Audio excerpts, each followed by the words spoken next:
acho que a representação feminina do terror passou por bastante transformações aí ao longo do tempo, né? De algumas décadas para cá, isso tem se tornado um pouco mais empoderador, por assim dizer, para a gente, né? Mulheres em que a gente consegue se identificar com a questão do instinto de sobrevivência e não só como a vítima, a coitada, ou a personagem que tá ali para a morte movimentar coisas do herói, ou de mostrar a faceta de um assassino, etc. Então, hoje a representação feminina tem melhorado muito, acho que sempre pode melhorar, né?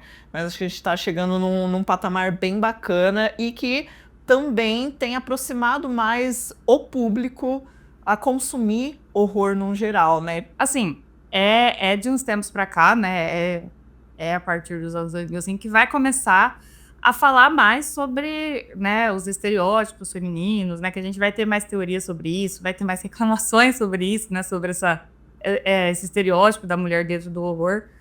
E eu acho que aqui no Brasil a gente soube, no caso, as diretoras daqui souberam trazer isso muito bem para a nossa realidade, sabe? De representar mulheres brasileiras, latino-americanas, nesse cenário de horror que veio crescendo ali pelos anos 2010, sabe? Conforme foi passando o tempo, foi aumentando esse escopo de trabalho para as mulheres, né, como atrizes. O próprio papel da mulher na sociedade foi sendo diferente e isso também, por consequência, a representatividade também melhorou. Só que eu acho que agora, nos anos 2000, é que a gente atingiu um lugar mais interessante, assim, em questão de quantidade de papéis. E a tendência é que a gente espere que daqui pra frente melhore ainda mais. Melhorou bastante. Ainda tem muito filme problemático hoje em dia, que a mulher ainda tem aquela coisa de usar roupa curta, correr e ser boba e gritar e coisas do tipo. Infelizmente ainda tem muito disso. Essa questão de, sim, ser bonzinho, boazinha, mulheres muito com esse estereótipo, me irritam no geral, assim, né? Eu acho que já não dá mais pra colocar isso. Porque hoje em dia a gente sabe que as questões femininas são muito mais complexas do que isso, sabe? Que as mulheres não estão mais nesse lugar de acatar tudo, de, sabe? Ser bela, recatada e do lar, sabe? Até existem algumas, né? Mas que gostam desse lugar de threadwife. Mas, assim, pensando no terror, eu acho contraproducente colocar essas personagens, assim. Você perde muito, tanto estereotipando uma personagem, quanto em qualidade do filme, assim, sabe? Porque você poderia explorar muito mais. Acho que, infelizmente, ainda a gente tem alguns desses estereótipos da mulher vítima, né? E, principalmente, acho que uma das principais problemáticas é que as pessoas continuam usando o tropo da mulher na geladeira, né? Então, a mulher precisa morrer, essa é a única função dela na história, para que essa morte signifique o impulso na jornada do herói, de um protagonista masculino, que ele vai ter ações, enfim, né, resolver a própria vida, se vingar, que seja o motivo, né? Então, a morte como motivador. Ou, uma coisa que eu detesto particularmente muito, que eu acho muito problemático e que, na minha sincera, humilde opinião, deveria acabar, é o rape revenge, né? Onde um abuso sexual da mulher, ele é um motivador para que toda uma história aconteça, para que dê essa sensação de justiça em que matar o seu abusador vai resolver o problema, e na vida real não é bem assim. Não que filmes, né, precisam seguir à risca a vida real, mas acho que isso não contribui em nada. Não é um tipo de história que acredito que ainda precisa ser contada dessa maneira. Eu acho um absurdo que ainda tem filme de rape e revenge. E mulher dirigindo filme de rape e revenge me deixa muito, muito nervosa, assim, porque, tipo, não faz sentido nenhum. É uma coisa que eu gostaria que acabasse. É que, assim, rape or revenge nos anos 70 é outra vibe, né? Tipo, a Last House on the Left, A Speech on Your Grave, o próprio Thriller. Eu não vou defender esses filmes, porque na época já era uma questão muito bizarra, né? Rape or revenge, mas era muita coisa diferente, né, naquela época também. De novo, não estou passando pano, Mas é uma coisa enquanto sociedade também que foi mudando, né? E aí eu fico muito brava que o cinema não acompanhou. Parece que não evoluiu, sabe? Hoje a gente já tem muito mais estudos em relação ao trauma. Nos anos 70 ainda estava começando os estudos em relação a mulheres e os abusos que elas sofrem.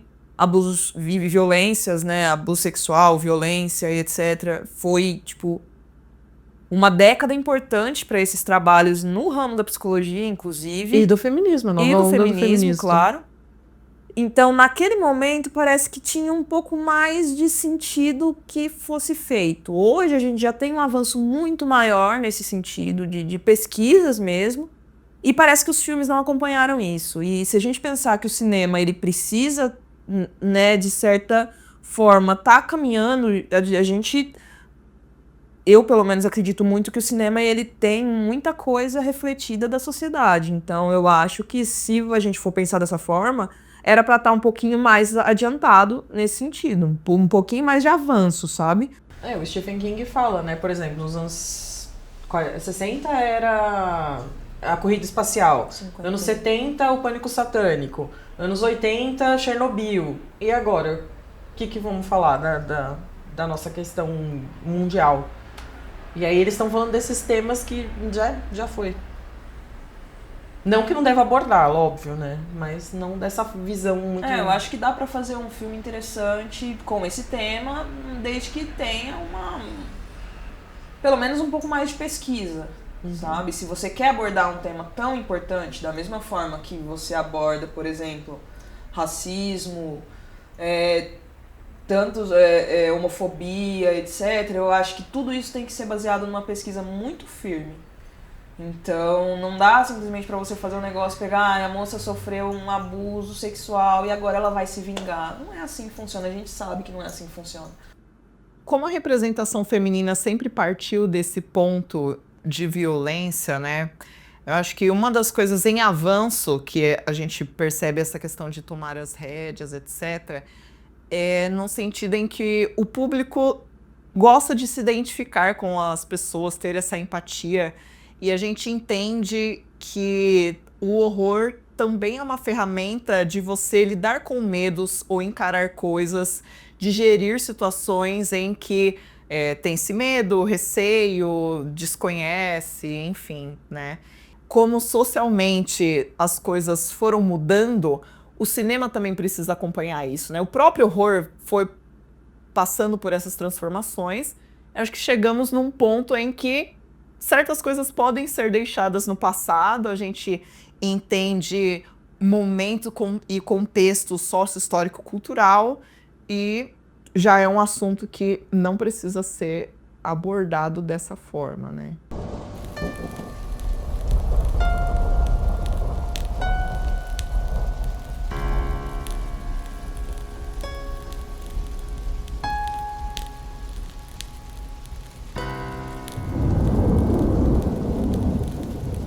Existe uma categoria de filmes criadas por Voz da Minha Cabeça que chamam O Horror, na Verdade, é Ser Mulher. Que eu gosto de olhar para alguns filmes e ver para além daquilo, só aquilo que está sendo mostrado, como, por exemplo, do Exorcista, né?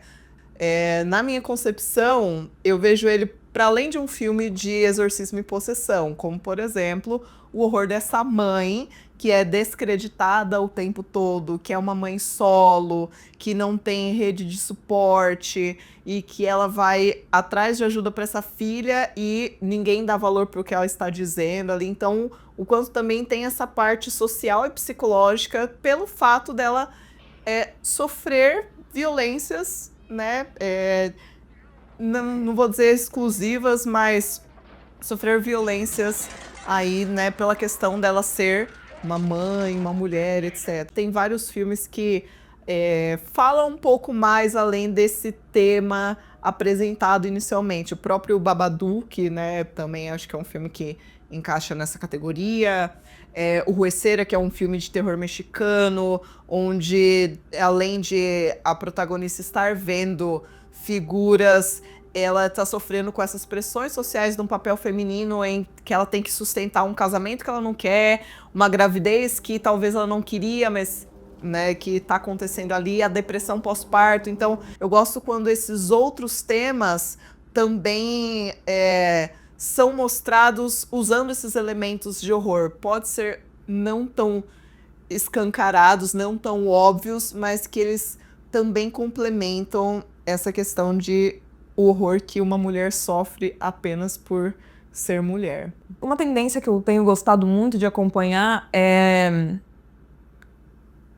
por exemplo, o filme Casamento Macabro. Não é dirigido por mulher, mas tem uma protagonista muito interessante. Que ela tem esse sonho de se casar, constituir uma família, mas aí chega lá a família do marido dela, faz um jogo mortal com ela e ela precisa se defender disso. Ela é uma protagonista que ela não é inocente. Ela tem esse sonho de ter uma vida de casamento, de família, mas ela é desde o começo ela já mostra que ela tem certa malícia de vida, entendeu? Malícia no sentido de que ela conhece do jeito que as coisas funcionam. Ligeiro. E aquele Você é o Próximo também, de 2013, também tem uma protagonista que eu gosto muito. Não é dirigido por mulher, mas tem uma protagonista muito interessante também, que também chega nesse mesmo sentido. Ela vai conhecer a família do namorado e acaba que tudo dá errado, porque eles tramam tá acontecendo um assalto, só que você sabe que ela tem um borogodó, né? Ela tem um molho e ela consegue lidar muito bem com a situação. Então, eu gosto muito desse tipo de personagem. É um personagem que ela é muito mais próxima da gente, muito mais próxima da realidade. Não digo pelas lutas de chutar pessoas e dar porrada, mas ela é uma personagem que você percebe que ela poderia viver no mundo real.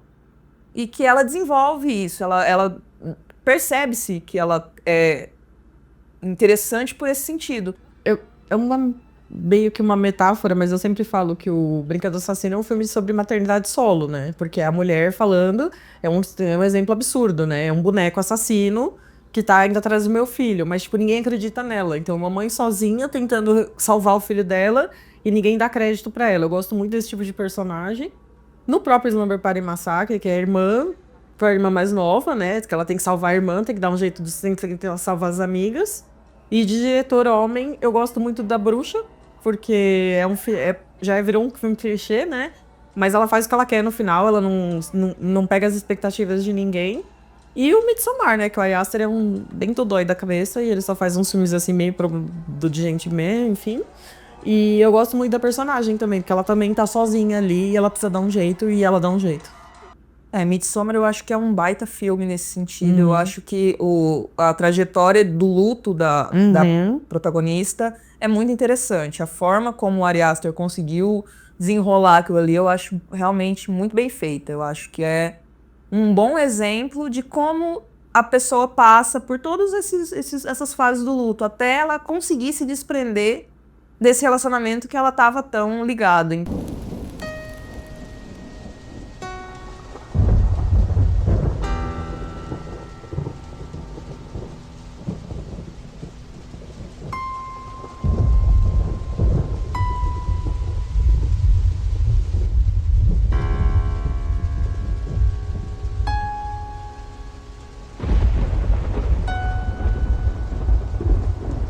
Você tá me ouvindo?